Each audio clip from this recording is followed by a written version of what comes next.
Hi hello welcome back to my channel one goal aroma. అందరు ఎలా ఉన్నారండి? బాగున్నారా? ఫస్ట్ అందరికీ హ్యాపీ సండే అండి. ఇవాళ నేను సండే స్పెషల్ కింద మా ఇంట్లో నేను ఏం చేశానో ఆ రెసిపీ అయితే మీతో షేర్ చేస్తానండి. ఇది కోడి పులావ్ రైస్ అండి. సూపర్గా ఉంటుందన్నమాట. నేను నా పద్ధతిలో ఎలా చేశానో మీకు స్టెప్ బై స్టెప్ చూపిస్తాను. స్టిల్ లాస్ట్ వరకు అయితే వీడియో చూసి మీరైతే ట్రై చేసి మీకు ఎలా కుదిరిందో ఖచ్చితంగా కమెంట్ అయితే చేయండి. కొత్తగా ఎవరైనా మన ఛానల్ని చూస్తుంటే లైక్ చేయండి, షేర్ చేయండి, సబ్స్క్రైబ్ చేయండి, బెల్ సింబల్ని అయితే క్లిక్ చేయండి. ఇక్కడ నేనైతే కొంచెం నెయ్యి తీసుకున్నానండి. 2 to 3 టేబుల్ స్పూన్స్ నెయ్యి తీసుకొని అది కొంచెం హీట్ అయ్యాక హోల్ గరం మసాలా అయితే వేసేస్తున్నాను. వేసాక అవి కొంచెం నెయ్యిలో ఫ్రై అయ్యాక మనం ఇక్కడైతే ఆయిల్ వేస్తున్నామండి. నేను ఇక్కడ 2 టేబుల్ స్పూన్స్ ఆయిల్ అయితే వేసాను. పెద్ద గరిటెతో 2 లేదా 3 స్పూన్లు వేసాను.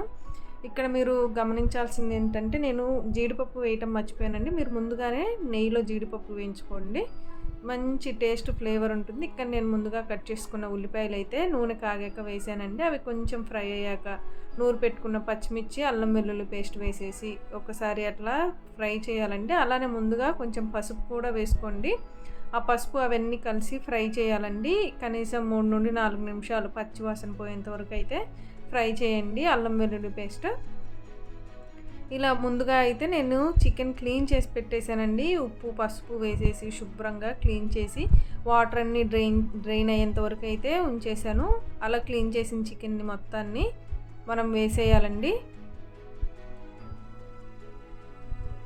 మీరు ఇంకొకటి అండి, మన ఛానల్ని ఫాలో అవ్వాలంటే ఫేస్బుక్ ఉంది, ఇన్స్టాగ్రామ్ కూడా ఉందండి. ఖచ్చితంగా అయితే ఫాలో అవ్వండి. ఇక నేనైతే చికెన్ వేసేసానండి. చికెన్ వేసాక సరిపడా ఉప్పు అయితే వేస్తున్నాను. రుచికి సరిపడా ఉప్పు వేసేయండి. ఎందుకంటే వాటర్ పోసినప్పుడు ముక్కలకి ఉప్పు పట్టదనమాట. ఈ స్టేజ్లో కొంచెం ఎక్కువగా ఉప్పు వేస్తే ముక్కలకి ఉప్పు పట్టి తినేటప్పుడు మంచి టేస్ట్తో ఉంటుందన్నమాట, ముక్క చప్పగా లేకుండా. ఇక్కడ నేనైతే ఒక 10 నిమిషాలు మూత పెట్టేసి ఉడికిస్తున్నానండి. High to medium flame adjust చేసుకుంటూ ఉడికించండి. అలా ఉడికిన తర్వాత 10 నిమిషాల తర్వాత నేను గరం మసాలా అయితే వేస్తున్నానండి. అది గరం మసాలా, చెక్క, లవంగా, యాలకులండి, ఇవి కలిపింది గరం మసాలా. అలానే కారం కూడా వేసేసాను. ఇక్కడే మనము జీలకర్ర పొడిను అలానే ధనియాల పొడి కూడా వేసేయాలండి. అవి కూడా వేసేసి ఒకసారి కలిపేసుకోవాలి. బాగా ముక్కలకి ఆ స్పైసెస్ అన్నీ పట్టేంత వరకు కలపాలండి. ఇది నేను ధనియాల పొడి, జీలకర్ర పొడి కూడా వేసేసానండి. రోస్ట్ చేసినవి అన్నమాట. కొంచెం లైట్గా ఫ్రై చేసుకున్నవి పౌడర్ లాగా చేసుకొని అవి వేసాను అనమాట. అవి వేసినవి బాగా కలిపి ముక్కలకి బాగా పట్టించి మూత పెట్టేసి మీడియం ఫ్లేమ్లో ఒక 5 నిమిషాలు అలా వదిలేద్దామండి. ఆ కారము, మనం వేసిన మసాలాలు ఏవైతే ఉన్నాయో అవన్నీ ముక్కకి పట్టి మంచి రుచిగా ఉంటుందన్నమాట ముక్క తినేటప్పుడు. ఇక్కడ నేను కట్ చేసుకున్న కొత్తిమీర, పుదీనా అయితే వేస్తున్నానండి. వేసేసి ఒకసారి కలిపి నేను ఇక్కడ పెరుగు కూడా వేస్తానండి. పెరుగు ఇక్కడ నేను చికెన్ కేజీన్నర తీసుకున్నాను. కేజీన్నరకి నేను 250 గ్రాముల పెరుగు అయితే తీసుకున్నానండి. ఇక్కడ మెయిన్ ఇంగ్రీడియంట్ ఏంటంటే పెరుగు అండి. పెరుగు వేయటం వల్ల మంచి గ్రేవీ వస్తుంది. ముక్కలకు కూడా బాగా పట్టి మనకి రైస్ వేసినప్పుడు రైస్తో మంచిగా ఉడికి ఈ గ్రేవీ అంతా అన్నానికి బట్టి మనం ఏ కర్రీ లేకపోయినా సింపుల్గా తినేయచ్చు అనమాట. మంచి ఫ్లేవర్తో కూడిన రైస్ అయితే ఉంటుందండి. ఇలా మరొకసారి మూత పెట్టేసి ఒక 10 నిమిషాలు high flame to medium flame adjust చేసుకుంటూ మధ్య మధ్యలో కలుపుతూ మనమైతే దీన్ని ఉడికించాలండి. చూసారు కదా, పెరుగు అంతా దానికి పట్టేంత వరకు అయితే వేయాలి, కలపాలన్నమాట. ఇక్కడ నేను జీడిపప్పు ముందుగా వేయలేదు కదండి. ఇప్పుడు వేరే ప్యాన్లో అయితే ఫ్రై చేసుకొని ఇక్కడ వేసాను అనమాట.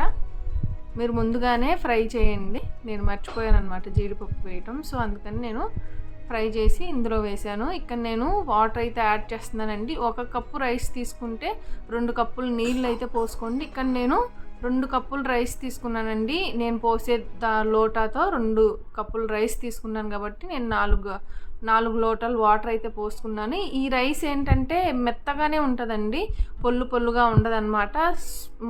మొత్తం ఆరిపోయాక మంచి కొంచెం మెత్తగా లేకుండా పొల్లుగా ఉంటుంది. నేను ఉప్పు కూడా వేసానండి. సరిపడా ఉప్పు వేసి ఒకసారి ఉడకనిచ్చాను.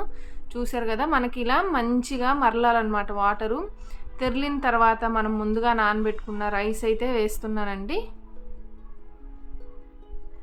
ఇలా మొత్తం రైస్ వేసేసుకొని ఒకసారి కలపాలండి. కిందికి పైకి కలిపితే రైస్ విరిగిపోకుండా, నానబెట్టాం కాబట్టి విరిగిపోకుండా జాగ్రత్తగా కలపాలి. కిందికి పైకి కలిపేసి స్లోగా కలిపేసి మూత పెట్టేసి మనమైతే ఉడికించాలండి. చూసారు కదా, ఇట్లా స్లోగా అనమాట. ఆ చికెన్ ఫ్లేవర్ అదంతా రైస్కి పట్టి చాలా చాలా బాగుంటుందండి.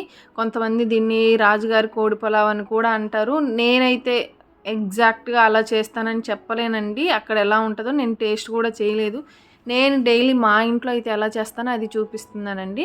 ఒకసారి మూత పెట్టేసి హై ఫ్లేమ్ మీద ఒక 10 నిమిషాలు ఉడికించి మళ్ళీ మధ్యలో మూత తీసి కలిపేసి రైస్ అంతా ఒక పక్కకు కాకుండా ఆయిల్ అంతా రైస్కి పట్టేంత వరకు కలపండి. కలిపేసుకొని మళ్ళీ ఒక మూత పెట్టేసి ఒక 5 నిమిషాలండి లో టు మీడియం ఫ్లేమ్ని అడ్జస్ట్ చేసుకుంటూ మీరైతే ఫ్లేమ్ని అడ్జస్ట్ చేసుకుంటూ ఉడికించాలండి. ఒకవేళ కింద మాడుతున్నట్టు అనిపిస్తే ఒక తవా అంటాం కదా, మనం దోశ వేసుకునే పెనం కానీ ఇలాంటివి కింద పెట్టేసి మీడియం ఫ్లేమ్లో పెట్టుకొని ఉడికిస్తే మంచి ఎమ్మీగా ఉండే కోడి పులావ్ అయితే రెడీ అయిపోతుందండి. ఇది మనం ఎలా అయినా పిలవచ్చండి. రాజుగారి కోడి పులావ్ అంటామా, వెస్ట్ గోదావరి పులావ్ అంటామా, ఎట్లా అన్నా యువర్ విష్ అండి. కాకపోతే నేను నా పద్ధతిలో ఎలా చేస్తున్నానో చూసారు కదండి, ఎంత కలర్ఫుల్గా ఎంత బాగా వచ్చిందో. ముక్క కూడా సూపర్గా ఉడికిందనమాట. ఫైనల్గా కొత్తిమీరతో గార్నిష్ చేసుకుంటే సూపర్ ఎమ్మీగా ఉండే కోడి పులావ్ రెడీ అయిపోయిందండి. తప్పకుండా అయితే సబ్స్క్రైబ్ చేయండి.